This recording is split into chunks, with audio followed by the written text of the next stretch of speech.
What's good, everyone? It's MJ with 23Dan back with another video. Today's video I'm going to be covering the Air Jordan 35. So this one released on October 21st, 2020. It was a tough one to get, so let's get into it.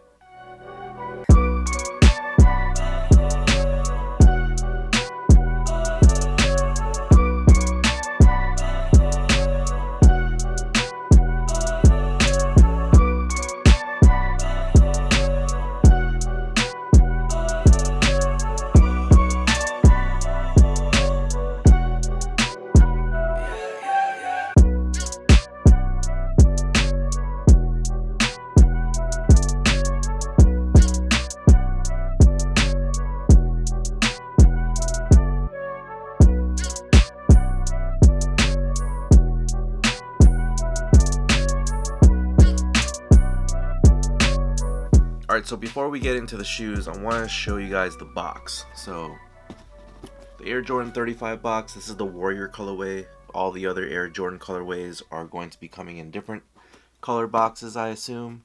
This one came in a white one with a 30 and then the 5 right there up on the top of the lid.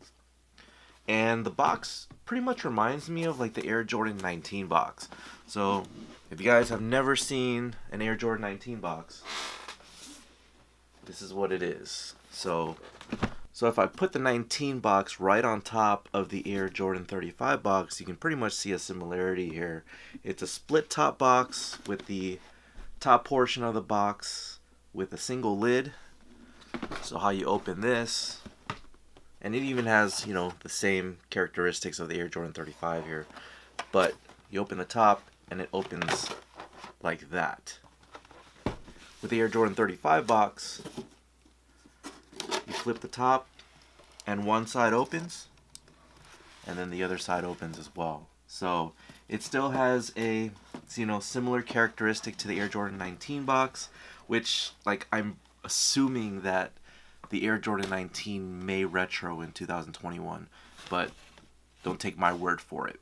Anyways, within the box itself, it has the grid paper, kind of like what we saw with the Airship Retro. No other accessories in the box. The label itself, you guys can see right here. I got a 10.5, and you know, you see the style, color code, and a lot of the signature shoes, I think even spanning back to, I want to say, the 28, made in Vietnam. So they make their signature Air Jordans different from their retros, which are primarily in China. And with signature models, I almost always go a half size up. So they start making these shoes pretty narrow, and I don't know why, but with performance footwear, Jordan signatures, from the 28 on up, I've had to go a half size up. I'm a wide footer, flat footed as well, so it just gave me, you know, a little bit more breathing room, and I just prefer it to be comfortable right on foot. I don't like any of the restrictions with a sneaker, you know, up on top. With this one specifically, I will go into detail on how it feels, and I'll probably even show you an on feet. But anyways, the Air Jordan 35 I thought was pretty nice design. This one is made by Tate Kubris, who has designed the previous few Air Jordans already. What was weird is that it actually came with this foam piece right on the back tab, so both of them have it, and you pull it off, and it's like a protectorant to the back tab here, which I felt like was super unnecessary. But yeah, it's one of those things where it acts like a pull tab. But the Air Jordan 35 is supposed to be modeled more so after the Air Jordan 5. Now you see elements here of many different Air Jordans, even like the Reebok Shacknosis, which is you know, pretty crazy here. But I won't speak on that. But anyways, I do see elements of the 4, you know, with that grid-like pattern as we saw with the grid paper within the box itself. The only problem I have with that is that I don't like that the netting extended down towards the toe. So I guess if you guys know MJ and, you know, the majority of his sneakers, they all came with clean toes. Now, the only other time that I saw something that was not a clean toe was with the Dub Zeros and the Air Jordan 10. So the Steel 10s specifically had that toe cap right on the toe. So if you guys know what I'm talking about here, the Air Jordan 10 with that leather piece on the toe, of course I'm going to have it, right? I'm a collector. So, you know, side by side you can see there. So MJ didn't like that toe piece on the Air Jordan 10 Steels, and these ended up being pulled from shelves, so there's not many of them out there, even though like you've probably seen a lot of videos, a lot of pictures of it on YouTube, you know, with people having these in their collections. But ever since this time, they've never done a toe piece on an Air Jordan 10. Supposedly Mike hates it, doesn't like the leather piece, so they pulled that and scrapped the shoe. There were other colorways, specifically the black pair that I've seen that had the toe cap on it, but I guess those weren't ever sold at retail. So if you were fortunate enough to have those back in the day, that's kudos to you. But that's the Steel 10s. So anyways, coming back to the Air Jordan 35, like I thought this was pretty weird to have the grid all the way coming down from the pretty much the top part here, the tongue, all the way down to the toe. Let me know what you guys think about that. Otherwise, the materials on it. So it's got the red suede, which reminds me of the Air Jordan 21. So the Air Jordan 21 red suede. Do you guys remember these guys? I know you guys are wanting to retro this. And it's very nice. You know, that Italian rich suede here of the Air Jordan 21. It's just butter, man. So here it is side by side with the 35, and it's a little bit lighter on the 35, but you know it's pretty similar in feel. In look, not so much, but in feel, yes. So I thought Jordan Brand did an exceptional job trying to include, like, you know, an extravagant piece on the Air Jordan 35 with this right here with the red suede. And then on the medial side of the shoe, you get this nice nubuck. And I haven't seen this too much on Air Jordans lately. Like, it's a really nice material. You can see, like, you know, all the little imperfections there, which I'm okay with because it's a raw material. You know, stuff like that is supposed to, you know, look imperfect. So that's all the way around. And the thing is about this piece right here on the tongue, the top part of the tongue, this is a synthetic, and it's not similar to what we see wrapped around the shoe here.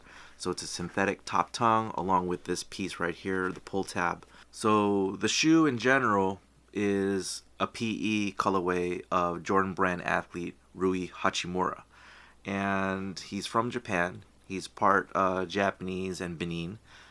I think I'm pronouncing that right.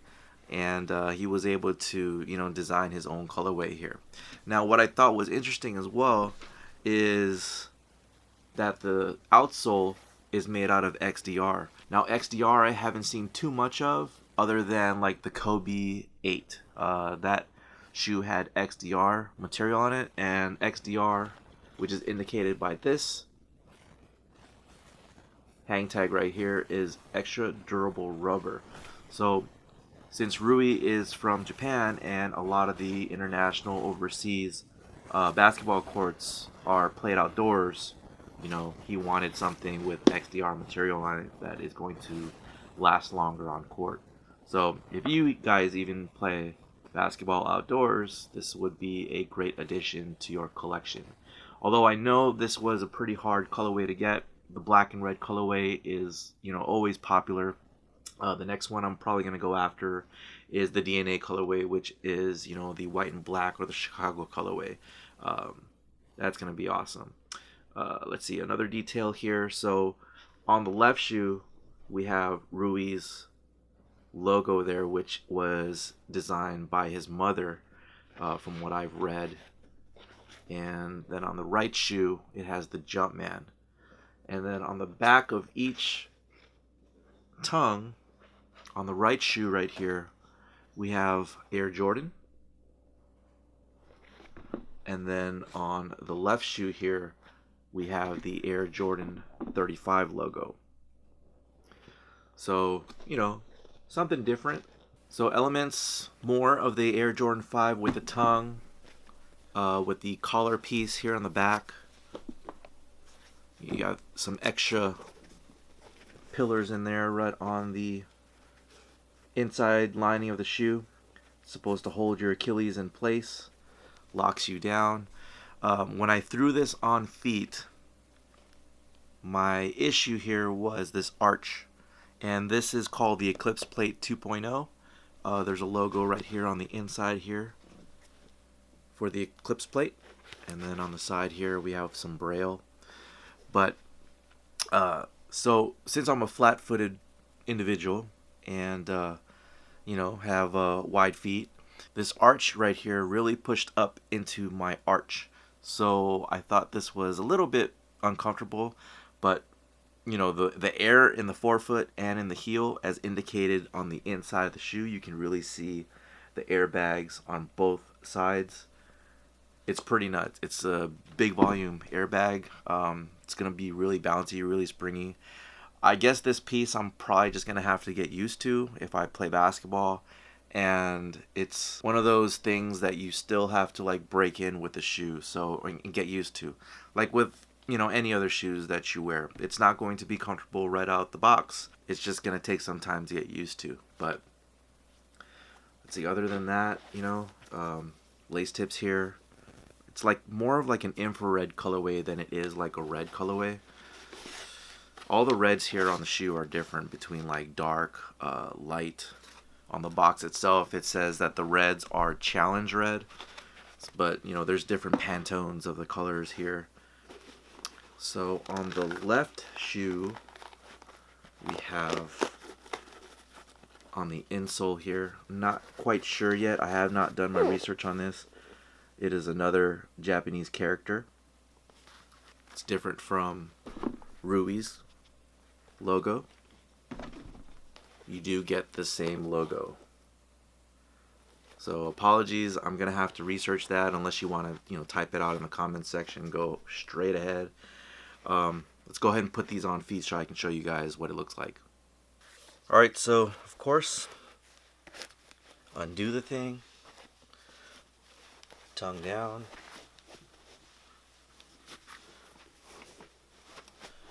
Now I always like to slip my finger right at the back here of my heel, but you know, you can also use, I guess, the pull tab here, which I don't think is, you know, too much use of a leverage. So stick your foot in there or stick your finger in the back.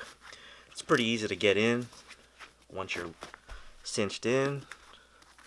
Now I'm glad again I went with a 10.5 here, because it's made it easier for me to feel a little bit more comfortable than I would if I was going true to size here. So just consider that if you guys are wide footers, to go a half size up on the shoes.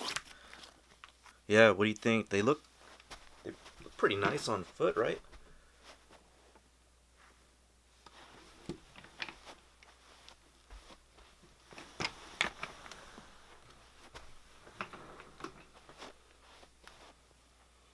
And again, like, I can really feel the arch on the inside, or actually all the way around. So I'm not sure if that's something that I have to get used to. But the colorway on foot looks pretty badass.